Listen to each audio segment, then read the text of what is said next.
The hospital ceiling tiles blurred as the fluorescent lights above me flickered like failing heartbeats.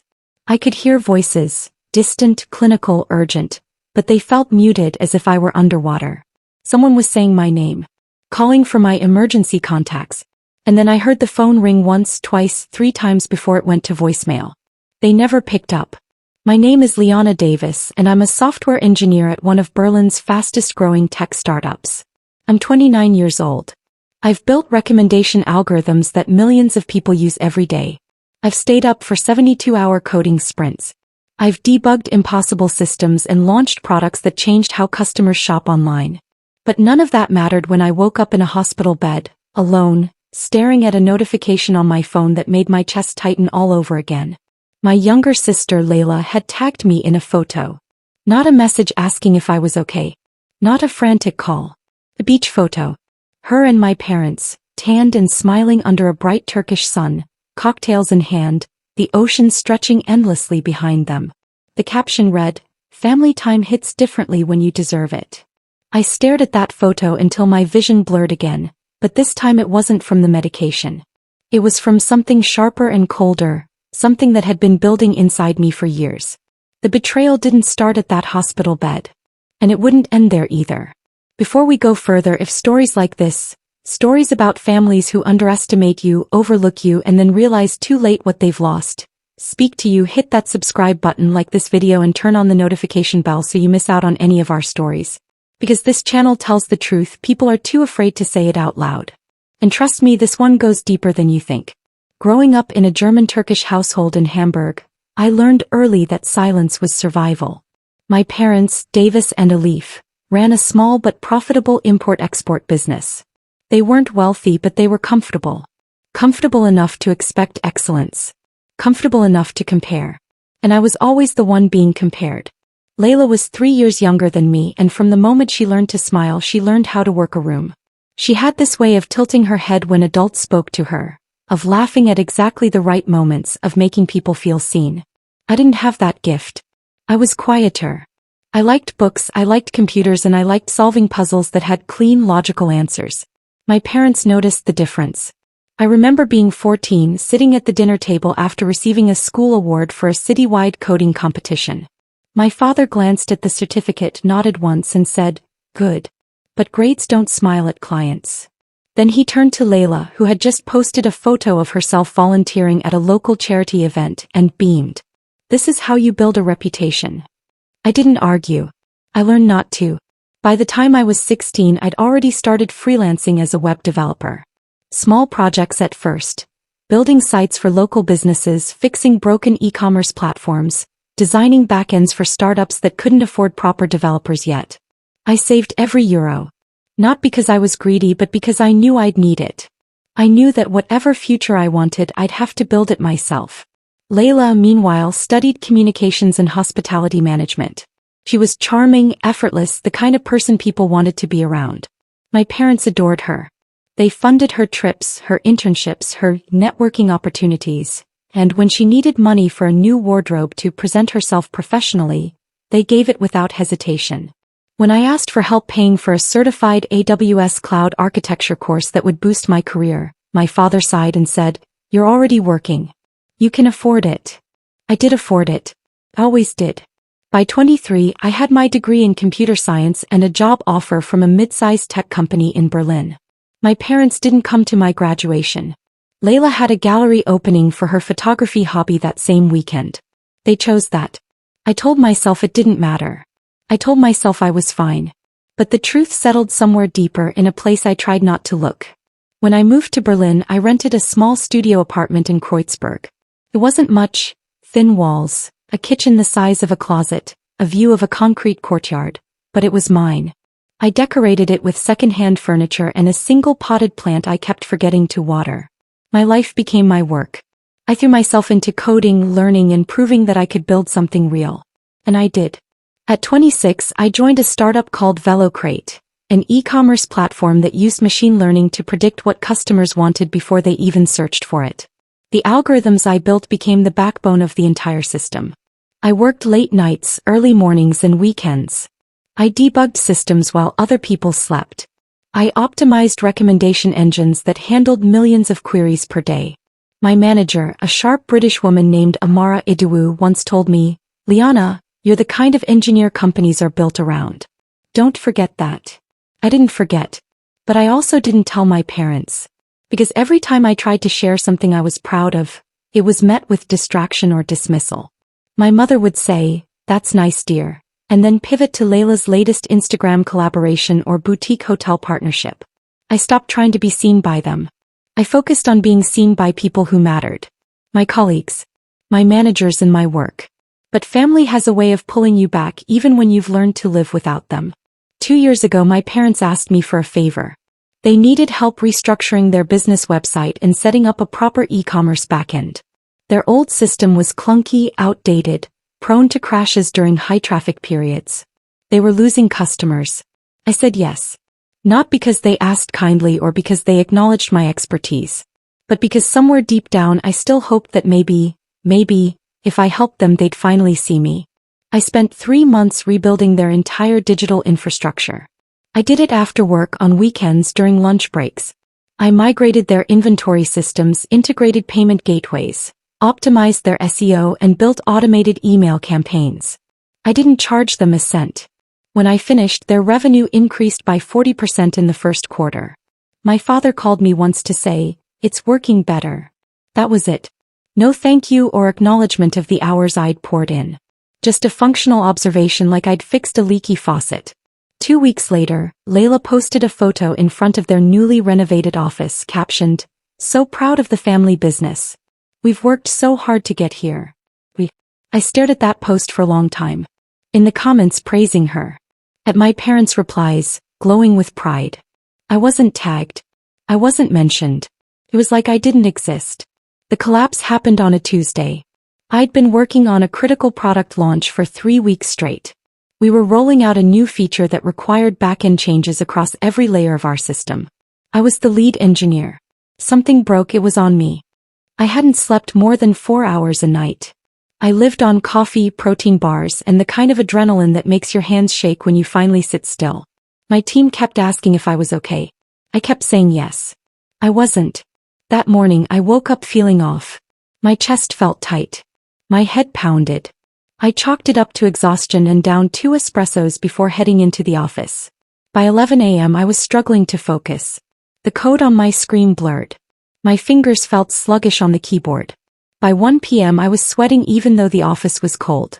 At 2:47 p.m. I stood up to get water and the room tilted. I remember Amara's voice, sharp and urgent.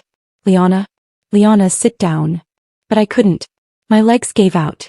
The floor rushed up to meet me. And then everything went dark. I woke up in the hospital 3 hours later. And 4 in my arm. Monitors beeping steadily beside me. A nurse explained that I'd collapsed from severe dehydration, exhaustion, and dangerously low blood pressure. My body had shut down. "We called your emergency contacts," she said gently. "Your parents. They didn't answer, so we left a message." I nodded. My throat felt too tight to speak. "Is there anyone else we should call?"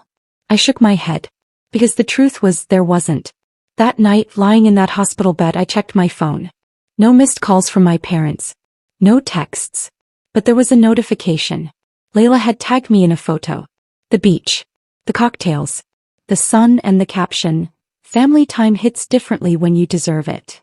I read it 3 times before the meaning sank in. They were on vacation. They knew I was in the hospital. The nurse had left a detailed message. But they chose not to come, call, or even to text.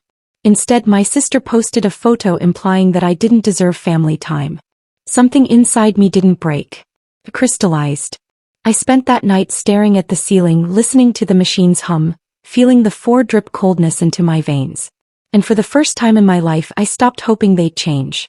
I started planning something else entirely. They didn't call for 3 days. When my mother finally reached out, it was a text. Short and casual. "Heard you fainted at work. Drink more water. We're back next week." No apology. No concern. Just advice, as if I were a child who'd forgotten basic self-care. I stared at that message for a long time. I wanted to scream. I wanted to call her and demand to know how she could be so cold. But I didn't. Because I knew what would happen. She'd get defensive. She'd say I was overreacting. She'd make it about how hard they worked, how stressed they were, and how Layla needed their support because she was going through something. There was always a reason I came last. So I didn't respond. I was discharged 2 days later with strict orders to rest, stay hydrated, and reduce my stress levels. Amara gave me 2 weeks of paid leave and told me not to even think about checking email. I went home to my small apartment, and for the first time in months, I had nothing to do but think. The apartment felt too quiet. The walls are too close. I sat on my couch, staring at the potted plant I'd been neglecting, and I realized something. I had spent my entire life trying to earn my parents' love. I worked harder. I achieved more. I made myself useful, and I built their business, solved their problems, stayed quiet when I was hurt. And it was never enough. Because the issue wasn't me. It was them. They had decided long ago who I was in their story. The dependable one, the worker, the background character who kept things running while Layla took center stage. And I had let them. I picked up my phone and opened the family group chat. It was mostly my mother sending links, my father forwarding business updates, and Layla posting selfies. I scrolled back through months of messages.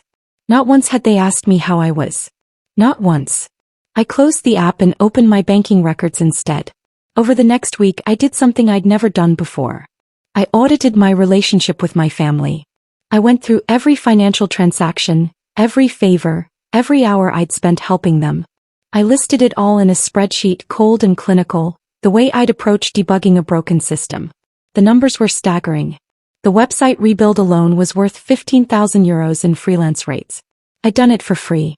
The ongoing tech support I provided, fixing their email server, troubleshooting payment errors, updating security protocols, would have cost them another 5,000 euros annually. I'd also lent my father 3,000 euros 2 years ago when their supplier payments were delayed. He'd promised to pay me back soon.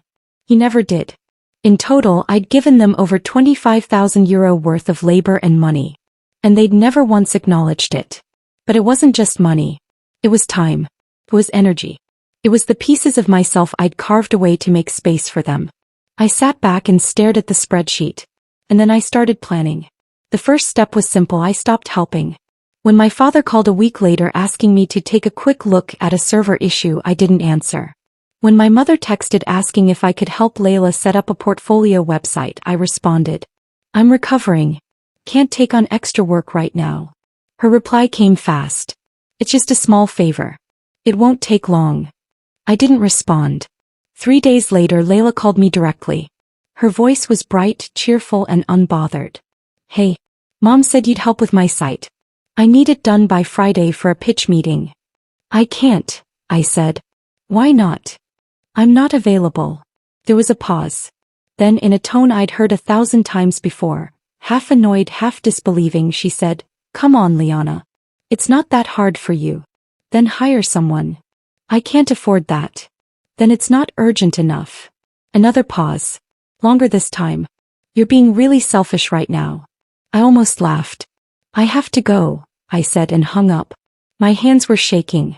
Not from fear but from something else. Something that felt like power. They didn't take it well. Over the next 2 weeks, the messages escalated. My mother called me ungrateful. My father said I was acting childish. Layla posted a vague Instagram story about family members who only care about themselves. I watched it all from a distance and I felt nothing. Or maybe not nothing. Maybe I felt clarity. As for the first time, I wasn't bending. I wasn't making myself smaller, and I wasn't swallowing my hurt to keep the peace. And they hated it. But I wasn't done. The real turning point came when I got an email from my father's business accountant, a man named Otto Becker. He'd been handling their books for years and we'd worked together during the website rebuild. The subject line read, "Confidential question." I opened it. "Liana, I hope you're doing well. I have a sensitive question. Your father mentioned that you might be interested in taking over the business in the future. Before I advise him on restructuring, I wanted to confirm with you directly. Let me know when you're available to discuss." I read it 3 times. They were planning to restructure the business.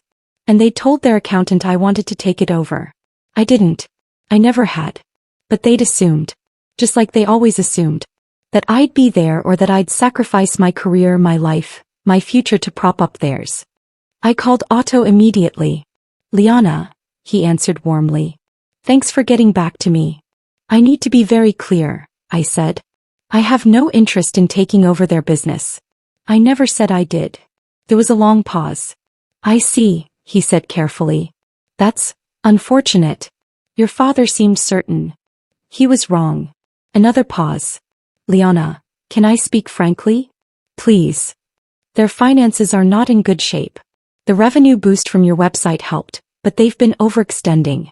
If they restructure under the assumption that you'll eventually take over and provide free labor, they're going to make decisions that could hurt them long term. I closed my eyes. Then they need to hire someone, I said. A real consultant. Not me. Understood, Otto said quietly. I'll advise them accordingly. After I hung up, I sat in silence. And that's when the plan truly began. I didn't set out to destroy them. I just decided to stop saving them. There's a difference. Over the next month, I did something I'd never done before. I lived my own life. I went back to work, but I set boundaries. I stopped working late unless it was truly necessary. I started going to the gym. I met up with friends I'd been neglecting. I even went on a few dates, though nothing serious. And I stopped answering my family's calls unless it was convenient for me. The shift was subtle but seismic. At first they didn't notice. But when their website started having issues, small things, glitches I would have fixed in minutes, they reached out. I didn't respond. When their email campaigns stopped working because they'd changed a setting without understanding the backend, my father called 4 times in one evening. I let it go to voicemail. Finally, my mother showed up at my apartment unannounced. I opened the door to find her standing there, arms crossed, lips pressed thin. We need to talk, she said. I'm busy. Liana, this is ridiculous. Your father needs help with the website and you're ignoring him. I'm not in his IT department. You're his daughter. Exactly, I said. I'm his daughter. Not his employee. Her eyes narrowed. You've changed. No, I said quietly. I just stopped pretending. She stared at me for a long moment and I could see the gears turning. She was trying to figure out how to guilt me, how to manipulate me back into place. But I didn't give her the chance. If Dad needs help, he can hire someone. I'm done working for free. We're family. Then act like it. I closed the door. My hands were steady. That conversation changed everything. Because once I'd said it out loud, once I'd drawn the line, I couldn't unsee what had been there all along. They didn't love me. Not really. They loved what I could do for them. And that realization didn't hurt anymore. It clarified. Over the next few weeks, I started documenting everything. Every unpaid hour, every favor, and every time they dismissed me, used me, or chosen Layla over me. I wasn't doing it out of spite. I was doing it because I needed to see the truth in black and white. And when I was done, I had a file nearly 40 pages long. I saved it with a simple title, Davis Family Ledger. Then I waited. The opportunity came in the form of a family dinner. My parents were hosting a celebration for Layla. She'd landed a partnership with a boutique hotel chain to manage their social media and photography. It was a decent gig, nothing groundbreaking, but my parents treated it like she'd won an Oscar. They invited me with a single text from my mother. Dinner this Saturday at 7. Layla's celebration. Be there. Not a request. An expectation. I almost declined. But then I realized, this was my moment. So I replied, I'll be there. I arrived at my parents' house at exactly 7:15 p.m. Not early and not late either. Just detached enough to make a point. The house looked the same as it always had. Pristine, carefully decorated, the kind of home that appeared warm in photographs but felt cold the moment you stepped inside. The scent of my mother's cooking drifted through the air. Lamb coughed, roasted vegetables, fresh bread. Comfort food designed to create the illusion of comfort. I walked in carrying a single bottle of wine. Not expensive but not cheap. Just appropriate. Layla was already there, of course, holding court in the living room. She wore a flowing cream dress that caught the light perfectly, her hair styled in loose waves. She looked like she belonged in a magazine spread. She looked like someone who'd never been told no. When she saw me, her smile faltered for just a fraction of a second. Then it snapped back into place. Liana, you actually came. I was invited, I said evenly. My mother appeared from the kitchen, wiping her hands on a towel. You're late. Traffic, I lied. My father sat in his usual chair near the window, scrolling through his phone. He glanced up, nodded once and returned to his screen. No hug. No greeting. Just acknowledgement that I'd arrived. I set the wine on the counter and took a seat at the dining table. The same seat I'd always taken. The one farthest from the head of the table, tucked into the corner where conversations happened around me, not with me. But tonight I didn't mind. Because tonight I was just observing. Dinner started the way it always did. With my mother serving food, my father commenting on the business and Layla talking about herself. She described the hotel partnership in detail. The creative direction, the aesthetic vision, the energy she was bringing to the brand. My parents listened with rapt attention, asking questions, praising her instincts, marveling at her success. I ate quietly, cutting my food into small, precise pieces. At one point my father turned to me. "How's work?" It was the first time he'd addressed me directly all evening. "Busy," I said. "Still doing the computer stuff?" "Software engineering." "Yes." He nodded vaguely, already losing interest. "That's good. Stable, I guess." Stable. The word he always used when he didn't know what else to say about my career. As if stability were a consolation prize for not being interesting. "Liana helped build the systems that millions of people use every day," Layla said suddenly, her voice bright and performative. "Isn't that amazing?"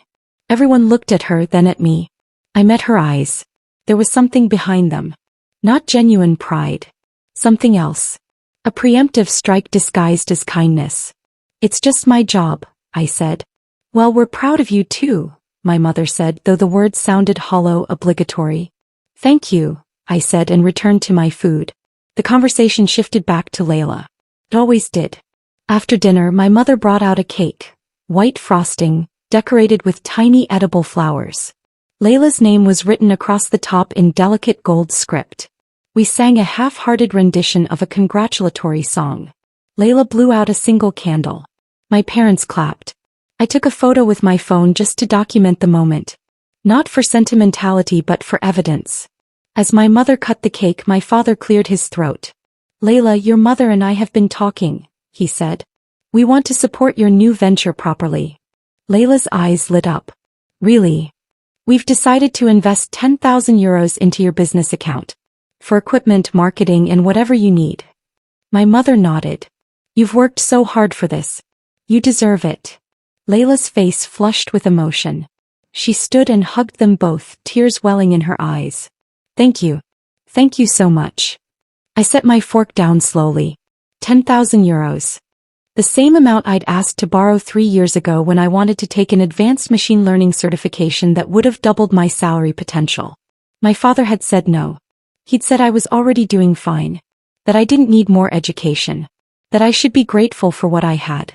But Layla, who'd never paid for anything herself, who'd lived off their generosity her entire life, got 10,000 euros without even asking.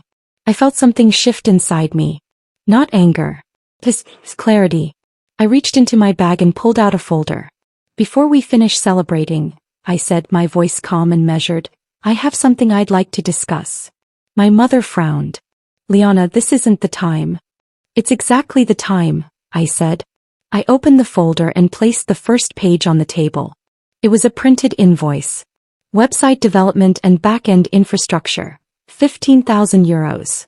My father's expression changed. "What is this?" "An itemized bill," I said. "For the work I did on your business website 2 years ago." My mother laughed nervously. "Liana, you can't be serious." "I'm completely serious." I placed the second page down. Ongoing IT support and maintenance, 24 months 10,000 euros. Then the third. Personal loan, unpaid 3,000 euros. I laid them out one by one, each page a testament to every unpaid hour, every dismissed favor, and every time I'd been used and then forgotten. The final total sat at the bottom of the last page, 28,000 euros. The room went silent. Layla stared at the papers, her mouth slightly open. My mother's face had gone pale. My father's jaw tightened. "You can't charge us for family help," my mother said finally, her voice thin. "Why not?" I asked. "You just gave Layla 10,000 euros for her business. But when I asked for help you said I was already doing fine. That I didn't need it." "That's different." "How?" She didn't answer. I leaned back in my chair, my hands folded calmly in my lap. I collapsed at work 3 weeks ago. I was in the hospital for 2 days. The doctors called you. You didn't come. You didn't call. You didn't even text until 3 days later. My father's face hardened. We were on vacation. We didn't know it was serious. You knew, I said quietly. You just didn't care. That's not fair, Layla said, her voice breaking. You were at the beach, I said, turning to her. And you tagged me in a photo. A photo with a caption that said family time hits differently when you deserve it. Her face flushed red. I didn't mean. Yes, you did. The silence that followed was suffocating. My mother tried to recover. Liana, this is unnecessary. We're family. We don't keep score. You're right, I said. We don't keep score. Because in this family I'm the only one giving. And you're the only ones talking. I stood, gathering the papers back into the folder. I'm not asking you to pay me, I said. I'm just making sure you understand what I've given. And what I'm no longer willing to give. My father's voice was sharp. You're being selfish. No, I said. I'm being fair. I turned to leave, but my mother's voice stopped me. If you walk out that door, don't expect us to forgive you. I looked back at her. At all of them. At the life I'd spent 29 years trying to fit into. I'm not asking for forgiveness, I said. I'm asking for nothing. And I walked out. The cold night air hit me as I stepped outside, and for the first time in weeks I felt like I could breathe. My phone buzzed almost immediately. A text from Layla. You just ruined everything. I deleted it without responding. Then came my mother. You're making a huge mistake. I blocked the number. My father didn't text. He never did. He believed silence was power. But this time the silence was mine. The next morning I woke up to 17 missed calls. Not from my parents. From Otto Becker, their accountant. I called him back. Liana, he said, his voice tight. We need to talk. Urgently. What happened? Your parents came to me this morning. They want to move forward with the business restructuring. They're insisting you'll take over operations within 2 years. I closed my eyes. I told you. I'm not. I explained that to them. Multiple times. But they're not listening. They've already started reallocating funds under the assumption that you'll provide free consulting indefinitely. That's not my problem. Liana, he said carefully, they're going to bankrupt themselves. I was quiet for a long moment. Then let them. You don't mean that. I do, I said. They made their choices. Now they live with them. Otto sighed. There's something else you should know. What? They've been using your name as a reference for business loans. Telling lenders that you're their tech consultant and that you'll guarantee the sustainability of their digital infrastructure. My stomach dropped. They what? I only found out this morning. They've taken out 2 loans in the past 6 months, both citing your involvement as a key asset. I felt my hands start to shake. Not from fear but from rage. That's fraud. Technically, it's a misrepresentation. But yes, it's serious. I stood up, pacing my apartment. What do I do? You need to send a formal letter to those lenders, clarifying that you have no professional relationship with the business and that any claims otherwise are false. Will that protect me? But Liana. He paused. This is going to destroy their credibility. If the lenders find out they've been misrepresenting their assets, they'll call the loans. Your parents could lose everything. Good, I said, the word escaping before I could stop it. Another pause. I'll draft the letter, Otto said quietly. Send it by the end of day. Thank you. I hung up and sat down on the couch, my heart pounding. They'd used my name, my reputation and my career. Without asking or telling me. They'd weaponized me even when I wasn't there. That was the moment I stopped feeling guilty. The letters went out that afternoon. 3 of them.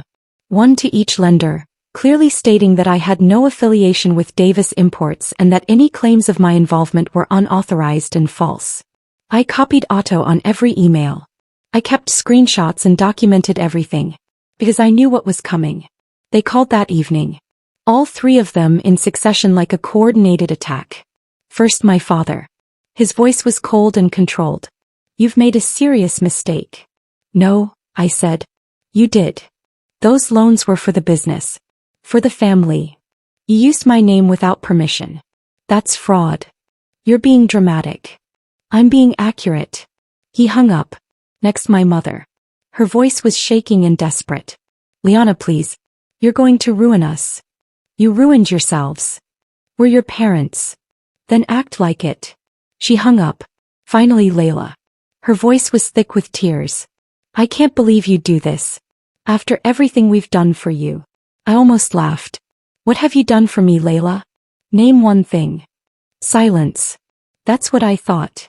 I hung up before she could respond. And then I turned off my phone. The fallout was swift. Within a week, the lenders had launched an investigation. Otto kept me updated, his messages brief and clinical. Loan number 1 called. Repayment accelerated. Loan number 2 under review. Possible default proceedings. They're selling assets.